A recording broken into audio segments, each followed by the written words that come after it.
বিক্রমক খুব ভয় লাগিছে, আমি লগত করে লালি আছো। হ্যাঁ, হাত ধর। কয়ে না কথা হাত ধর। তাহলে মোক কেন ভয় লাগছে? ক দিয়ে ক পুরা ভয় লাগছে। হাটে কলজা বিসমিল্লাহ কটা খাপেছে। ওটা উঠবে পারে না, বুঝব না। ওই লেগে যাচ্ছে টানে টানে। অরিজিনাল নিচে দেখলে মাথা ঘুরেছে। নিচে দেখলে খুব মাথা ঘুরে যায় বিক্রমের। আমার তো কিছু হয় না।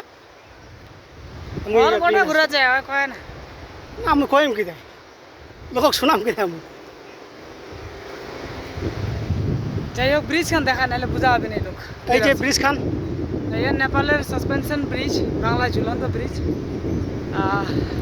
অনেক এক্সপিরিয়েন্স হবে যদি আসেন। সবাই আসার চেষ্টা করবেন। এই ব্রিজে একবার জীবনে একবার আসলেও আসবেন, ঘুরে যাবেন, তাই না? একদম ভাই বলো, একটু বলো। একদম জীবনে একবার হলেও আসো বন্ধু, এক্সপিরিয়েন্সটা করে যাও।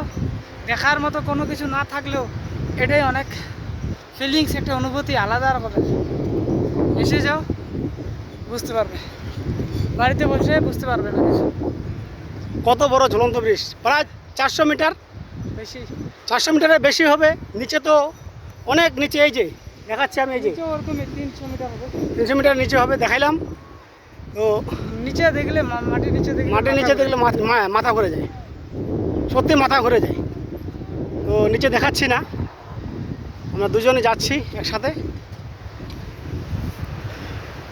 এক